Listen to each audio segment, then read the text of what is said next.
Hello, and welcome back to the NoScore Review Show, where we have in-depth critique and nuanced discussion of some of the latest movies, video games, and television.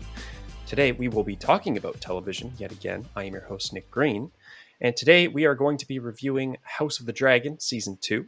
I am joined by Matt Schmidt once again. Welcome back, Matt. Good to be back. Good to have you back. I had you on for the first season of House of the Dragon. A little That's under true. 2 years now. I forgot about that. So, I'm excited to get your thoughts on Season 2. We got to watch the whole season together. Well, actually, not necessarily true. We did watch a couple episodes on our own. There was a couple episodes, the early ones, I think. Yeah. But yeah, we watched it roughly around the same time, doing the weekly dive-ins. And the first little bit of this review will be spoiler-free. And I'll do an explicit spoiler warning when we go into those details and everything. But for now, we'll just go over our general thoughts on the season. So Matt, do you want to kick things off? Sure. I'd be happy to. It's good. That's my general thought is that it's really good.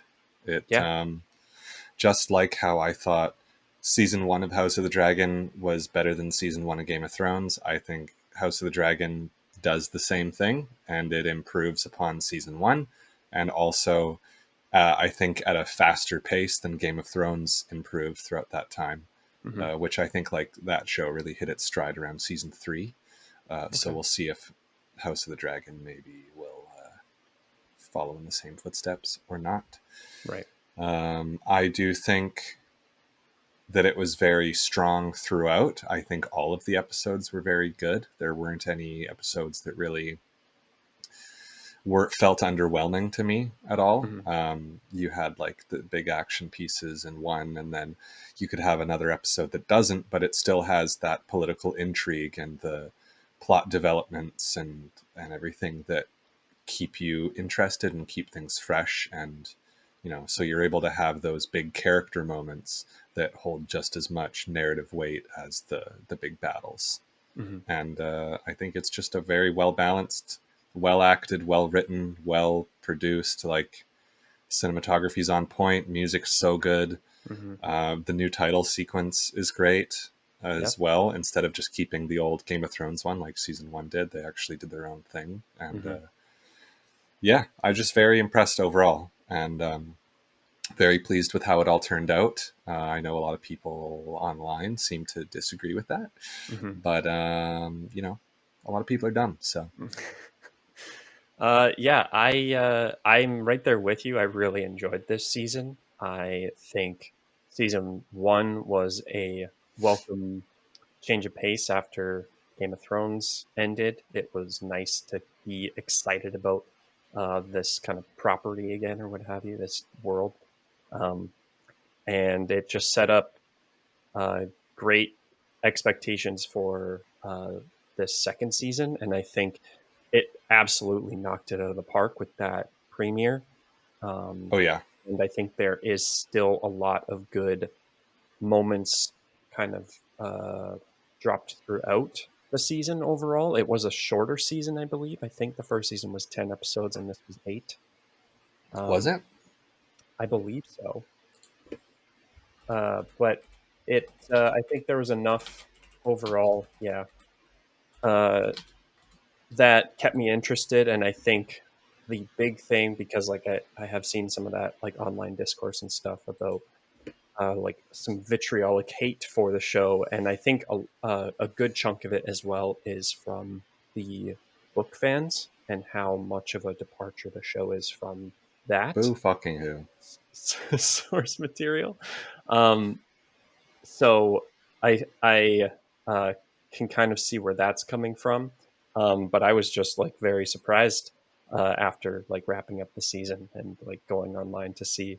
I mean, I should know better by now to go online and see such like negative things. Honestly, I bet a lot of the people that didn't like this season are the people that liked the ending of Game of Thrones. You think so? Do you think there's... I think so. Do you think there's that many people that like the ending of Game of Thrones? I know a lot of people that liked Game of Thrones but didn't like how it ended and therefore chose not to watch House of the Dragon at all. Right. but then you have like the people that were maybe, you know, not the people that jumped on like the hype train later on, Mm-hmm. and were the audience that the showrunners were pandering to with all of their big, you know, battles and dumb bullshit that they did in those last few seasons. And they would Mm-hmm. have been the people that would have been, you know, waiting for the next thing to happen. And Right. I think House of the Dragon has gone back to the roots of what Game of Thrones started out to be, and has been way more faithful to that, and has shown to like hold their integrity over Mm-hmm. time. And they're not just gonna say, you know, fuck all of the character stuff, we're just gonna have a bunch of battles and whatnot. And I think that's what a lot of people were sort of hoping for, Mm-hmm. at least from like how some of the beginning of the season went. People were wanting it to, you know, now we'll have another battle. It's even bigger and more Right. stuff and blah, blah, blah. And then when they don't get that delivered to them on a silver platter, like Game of Thrones would have, Mm-hmm. they're all, you know, going to be pissed off about it. And, you know, that's at least my feeling Right. for some of Yeah. it, at least. Yeah. I think where my bigger qualms come from, and like we talked about this already, but like I think the biggest weakness of this season in particular for me was that juggling of all of these different characters and storylines. And so a lot, well, some of the time anyway, some of those characters and storylines felt like they started to spin their wheels a little bit. None of it was ever necessarily bad because, like you said, amazingly acted, amazingly well written. So none of it necessarily felt too like overstayed or whatever. And so I think it was still able to keep. And honestly, I don't know, other than I guess maybe bringing whatever you're holding for season 3 and putting it on the end of season 2. Like I don't know how you would have really, because like if that's the feeling with 8 episodes of this show, that some of it was starting to feel a little like repetitive, then like 10 episodes of that, like if you weren't going to bring anything from season 3 and you were just going to try and stuff it more with filler, then it would have really started feeling that way probably. So I think maybe 8 episodes was the right call. I I mean, I've agree. seen some stuff about like production issues, and also this show was plagued by the writer's strike and the actor's strike and everything. So who knows how much that had a hand in the just behind the scenes of this whole thing. But honestly, I think it came out on the other side almost unscathed, and it still feels like a really solid season of television. I completely agree with you, Matt, that it feels like it's harkening back to those early seasons of Game of Thrones where it was really taking its time setting things up. I do understand the disappointment, I guess, of like the finale in particular, and we will go into that more with spoilers and stuff. Mm-hmm. And like I do understand a few of the non-vitriolic complaints about the show, like certain character arcs could be wrapped up in fewer episodes, or And I've uh, got my own thoughts on that as well. and like there's stuff I do understand, but I think seriously overall it's like 8 episodes of really good television. uh it's definitely still in the upper echelon of the like quality stuff that's coming out right now. And I still think the in the places where you get those like big like um viral moments that people talk about online and stuff that they take away from whatever week's episode.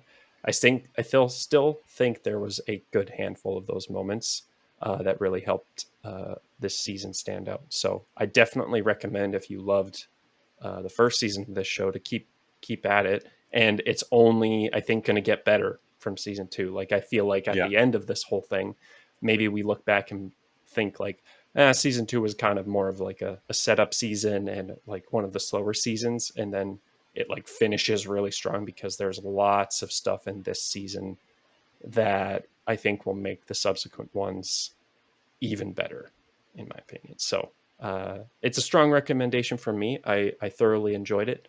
Um, but I And for think from here myself on as well. out, we are going to dive into spoilers. So if you haven't seen the show and you don't want anything spoiled for you, then this is your warning. come on back to this review once you have seen season 2 of House of the Dragon. And yeah, so let's get into some spoiler stuff. Do you want to kick things off with that, Matt, as well? Sure. Well, I think for Some big like standouts at all?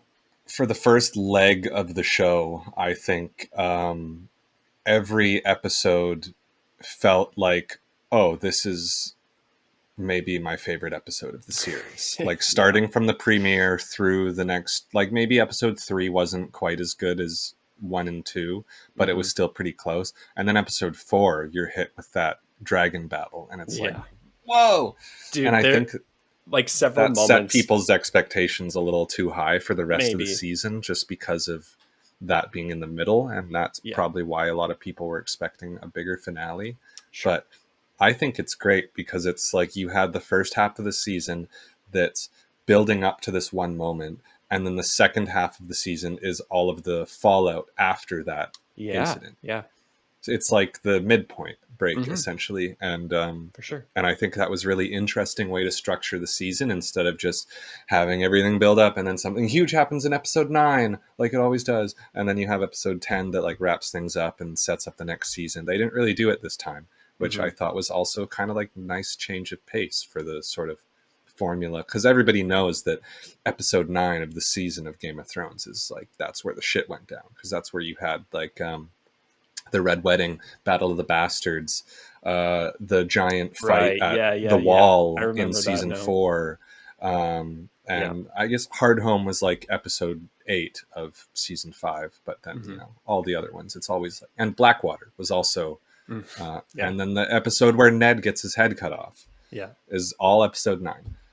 But yeah, No, I I loved it. think those first few episodes, there was like, well, like I loved those episodes, and I'm agree with you, but like in the moment, you're just like, how can this get any worse for these people? And it just keeps getting worse up until that dragon fight episode, and it's like, dude, this is bad. Yeah. And I think that's just a testament to the way they were able to set up stuff in the first season, so that we were going into this really strong for the second season. But then also just like example of how well they laid out that first, particularly the first half of the second season. I think the second half will definitely have a lot more of a divided opinion, but I think I do land in the camp with you, Matt, of it's a refreshing kind of formula to kind of debrief a little bit all of the characters and how everyone's kind of coping with the fallout from that kind of midpoint. Like I really like one of my standouts, and I mean recency bias plays a little bit of a role, but I really love Kristen Cole's kind of monologue in the finale. Like I thought that Yeah, was that was really great. good. That's the first time when I've kind of been like, oh, I like this character a little bit now. Yeah. Yeah. Because You before have that that, kind I'm of like, just like, huh, interesting. you're like, huh, he kind of like, he gets it a little bit. Like he Yeah. sees It's things that meme of for like how they kind of are. breaking news, the worst person you know just made a great point type Yeah, thing. true. No, there were a lot of great, I mean, that premiere, man, was just, that I think was the sticking point for me. Like that just made me realize, like, my God, we are witnessing something particularly special with just how that episode made you feel, and what a note to like start the season on too. Yeah, Um, it's really, it's almost feels like kicking you while you're down a little bit yeah, when you're just starting. yeah, and like some other moments too. In that, I love in that first episode, the moment where Jacaerys comes back to Rhaenyra with his report from the north, Yeah, which again, starting the episode in the north was awesome. That was a great way to do it. But like that moment just broke my heart like 1,000 times over, and he's trying to keep his composure and everything, and he just breaks down in his mother's arms. Like, oh man, that hurts so much. And it's a yeah, great example of like effective kind of storytelling and editing of like the information dump happens off screen, but you still get all of the emotion from the characters and the actors, which Yeah. yeah, that was one of my favorite moments, particularly in the premiere. Um, yeah, what other kind of highlights do you have for this episode? Anything that stands out with you? For the episode, or you mean the season? The season, the season. Sorry. Yeah. Okay. Honestly, I really liked Damon's stuff at Harrenhal. I know a lot of people didn't like that, and we sort of had our conversation about that, Dude, which that I will whole probably get into a little bit. sequence where he just walks through Harrenhal, like no dialogue. It feels straight out Yeah, of a when FromSoft it's like game. completely empty. Yeah, Yeah, yeah. yeah, that I was was waiting for him so to well come done. across a campfire Yeah, and like exactly right. save. Yeah, But I really liked that, and I know a lot of people were like, "Oh, Damon's just going to be taking another ayahuasca trip at Harrenhal this episode and do nothing." But like that's just what happens when you're juggling all of these different storylines, and you need like you've got a start point where everyone's at and an end point where everybody's got to end up.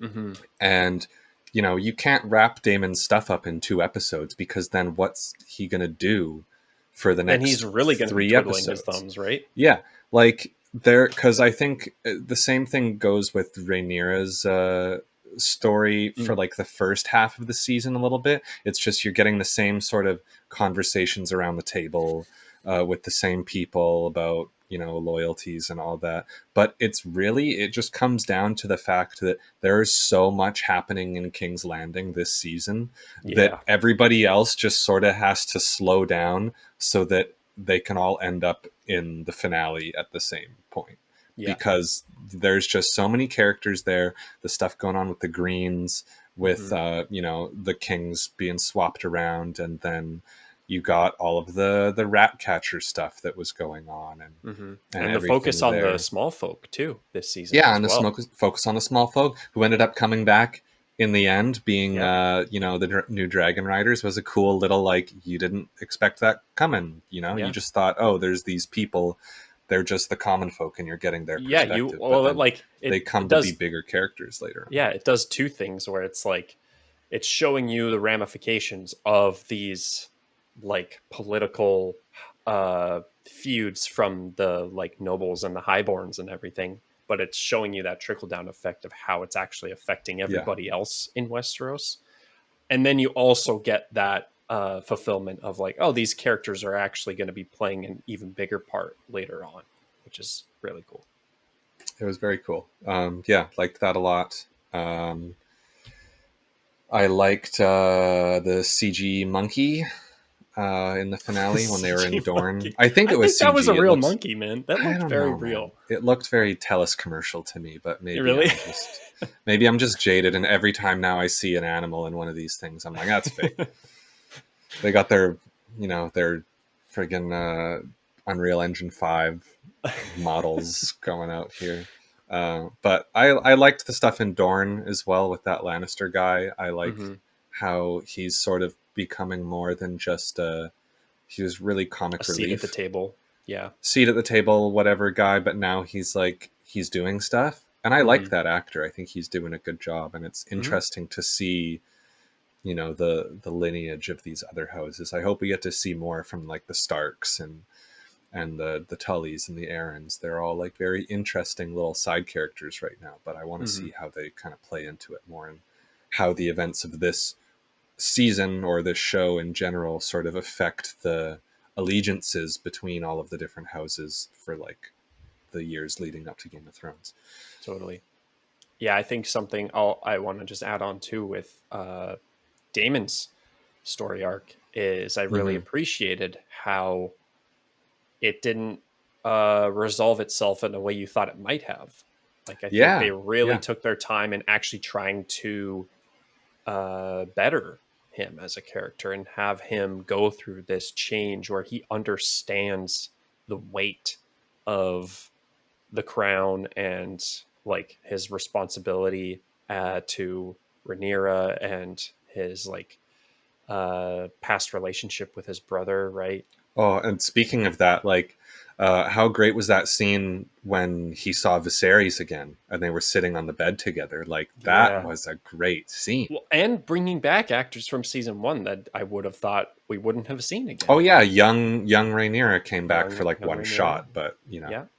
Still really Also, cool I though. really liked that witchy girl that was Oh there yeah. with Damon as well. Hmm. Yeah, she was in Glow, and she was really good in that. And then seeing her in this again reminds me, like, yeah, she's a pretty good actor.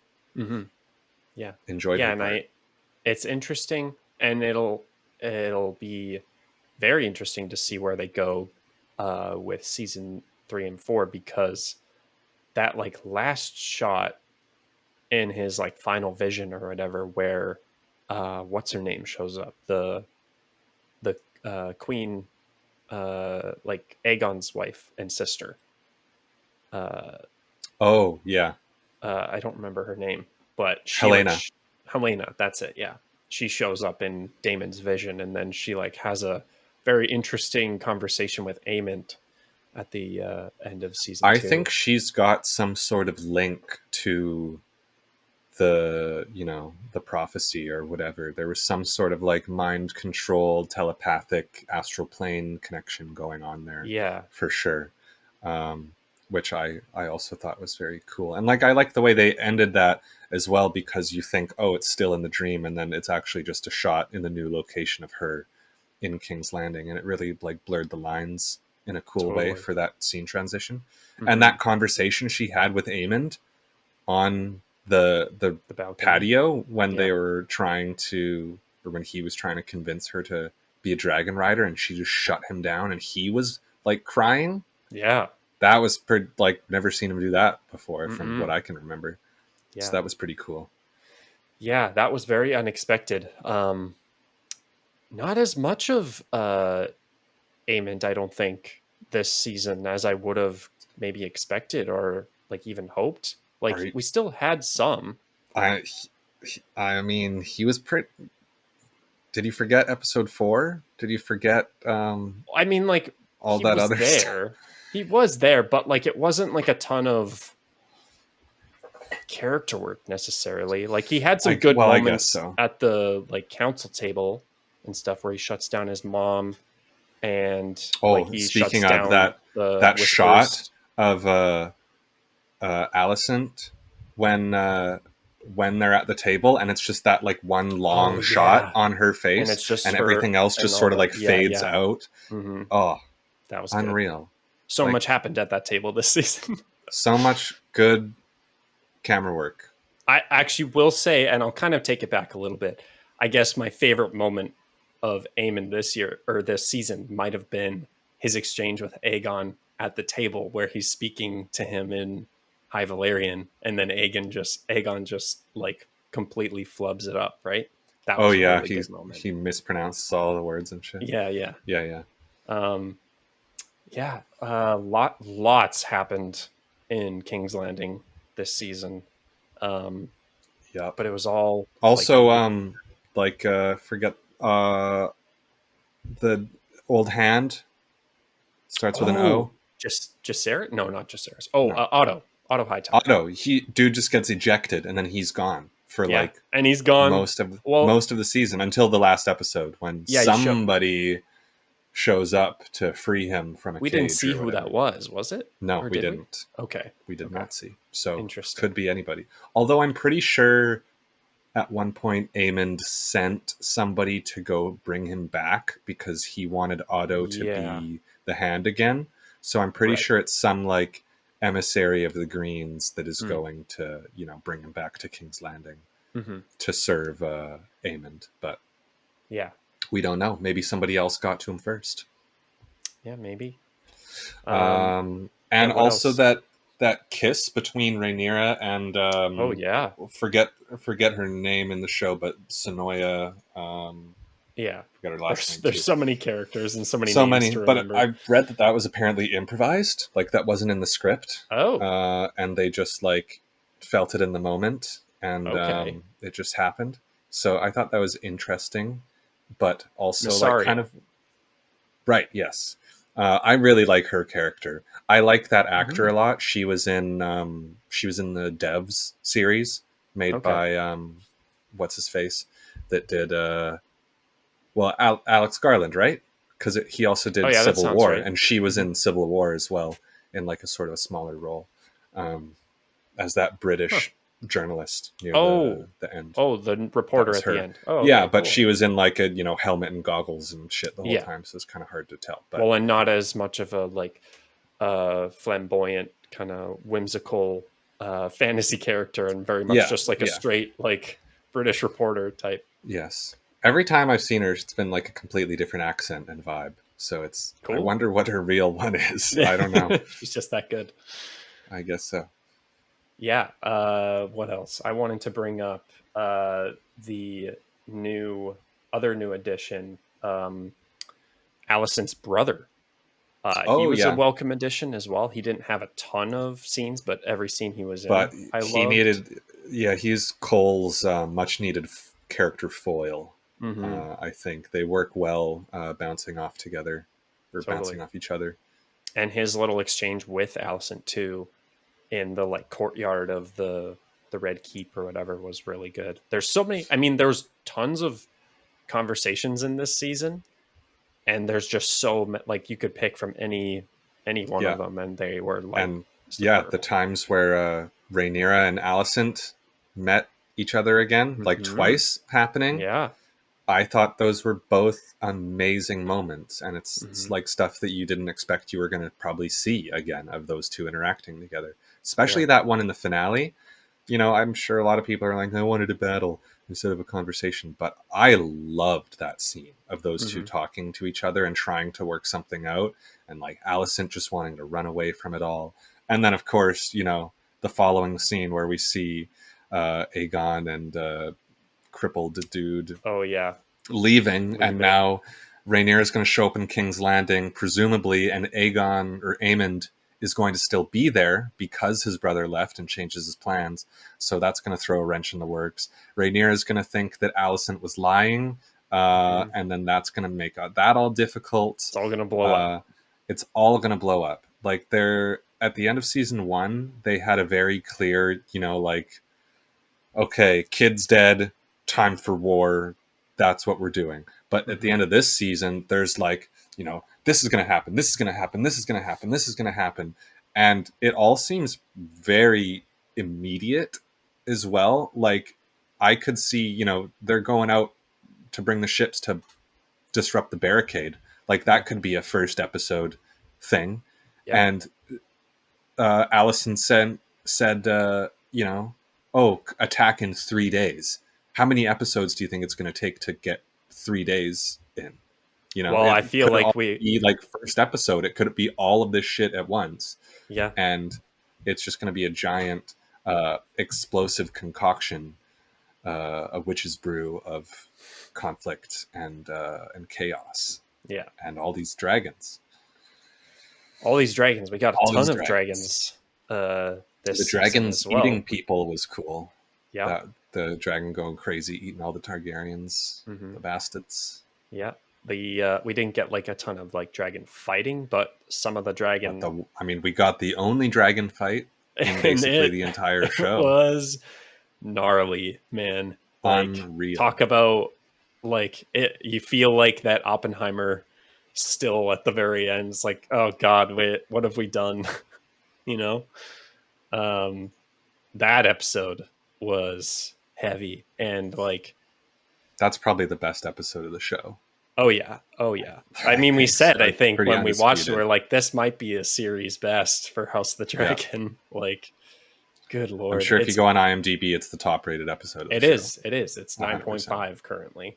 9.5, Um, that's pretty damn high. pretty good. Uh, and I mean, like this show did have a few, like according to the ratings anyway. Like obviously, this show does not care much about ratings and scores and stuff. And we both clearly loved it still, but like I think it had at least two episodes that were like rated six ish stars out of 10, the finale being one of them. So I don't trust those ratings because you just have vocal minorities that get upset and then they go and Yeah, review bomb shit, yeah, and that's true. it's so inaccurate. But And I mean, it doesn't matter anyway. Like, you take away what you take away from it. Um, but yeah, do you have any big kind of lowlights you wanted to point out at all? I know you're um, pretty honestly, receptive. I cannot think of Nothing anything that I you would have like done different. did not like. Mm, Yeah, I thought it was pretty damn great all the yeah. way through.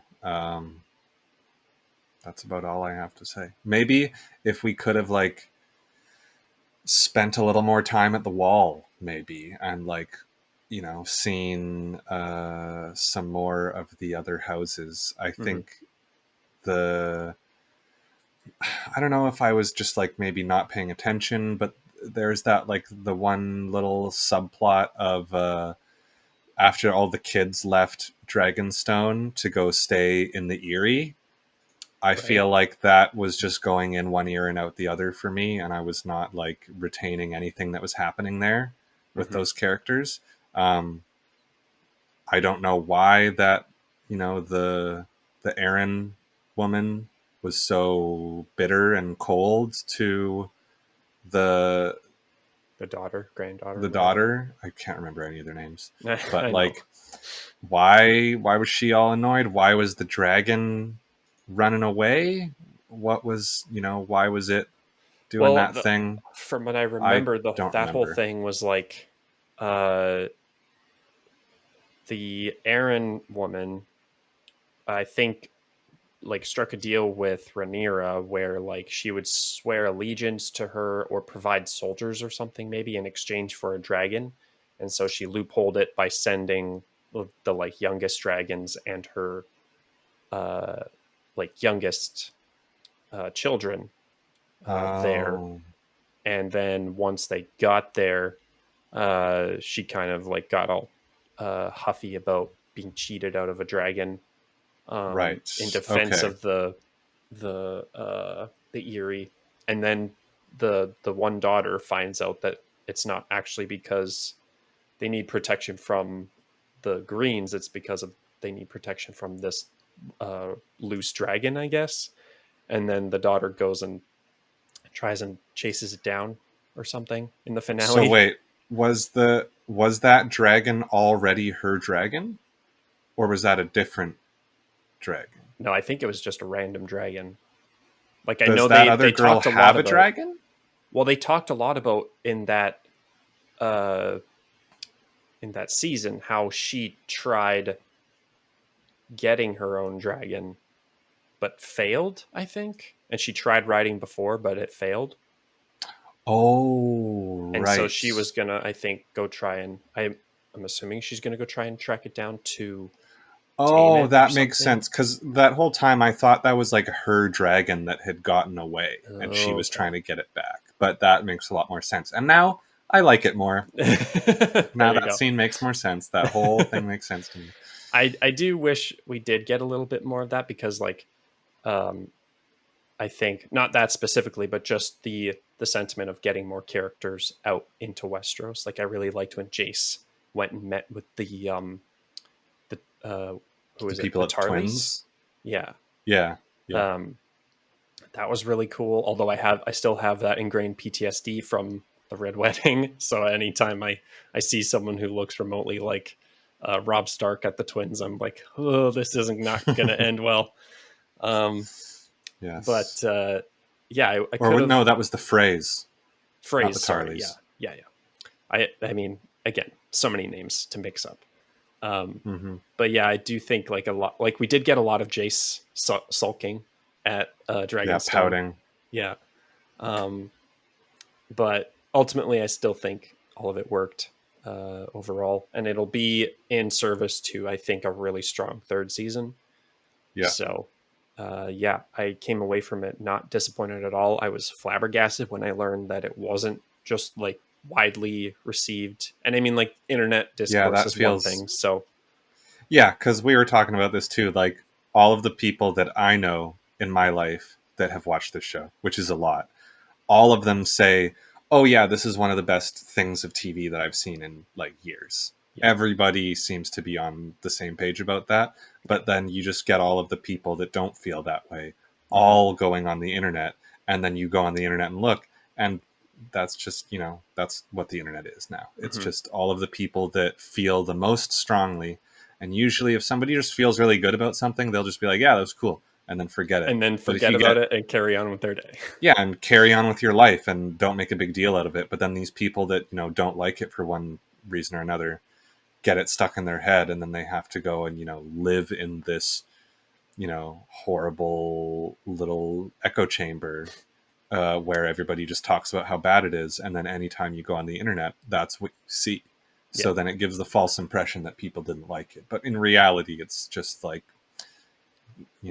and I'm sure people there's being still loud and mad. I'm sure there's still a vast majority of people who were still kind of the flip side of that coin of like, oh, that wasn't very good, and then just like go about their day and don't like also actually true. Like The feed normal into people. Yeah.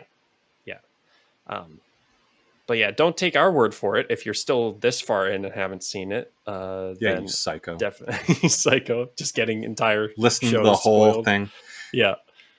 It's like me as a kid. I used to go on the IMDb like parental guide for movies and stuff, and they would just like describe all of the like gory kills in a horror movie or something. When I wasn't allowed to rent them as a kid, I would just go and like read about everything that happened. It's like doing that essentially, but with a podcast.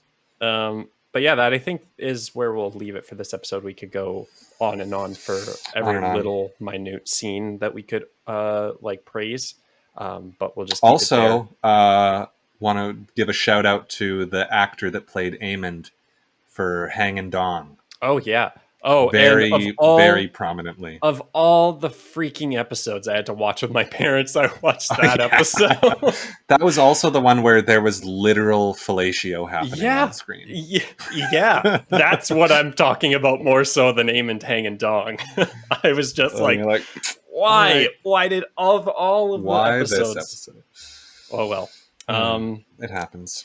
Still appreciated the season overall. That is where we'll leave it for this episode of the NoScore Review Show. Matt, thank you so much once again for joining me. I hope to have you on for season 3 if I have anything to say about it. Where can the people find you? People can find me on Letterboxd. Search for Wisdom Nugget or Matt Schmidt, and you should find me. Excellent. You can also see Matt in the season 1 review of the NoScore Review Show, or of House of the Dragon on the NoScore Review Show. Can we do a review of the podcast? Review show? Maybe in a few years when I've got a little bit more data to work with. Yeah, fair. But yeah, you can go highlights check and that. lowlights. There you go. General impressions, expectations going in. Yeah, you can check that out, or you can check out a more recent review where we talked about Deadpool and Wolverine, the latest MCU film. And not as good as House of the Dragon. Spoilers. No, not quite. But better than Cuckoo. Better than Cuckoo, and that's probably all that we'll say about Cuckoo on this channel. It's not worth an episode. You can find me wherever you're listening to or watching this episode of the NoScore Review Show. You can check out some of the other episodes I've done this year, other reviews, Doom Part 2, The Acolyte, and then I think the only other thing that I have reviewed is Echo from way back early in this year. So yeah, there hasn't been a ton of other reviews this year, but I'm hoping to get back into the swing of things slowly but surely. So stay tuned for more episodes. And other than that, you can find me on all the socials at NoScore or at NoScore Reviews. And until next time, we'll see you on the next review. Bye-bye.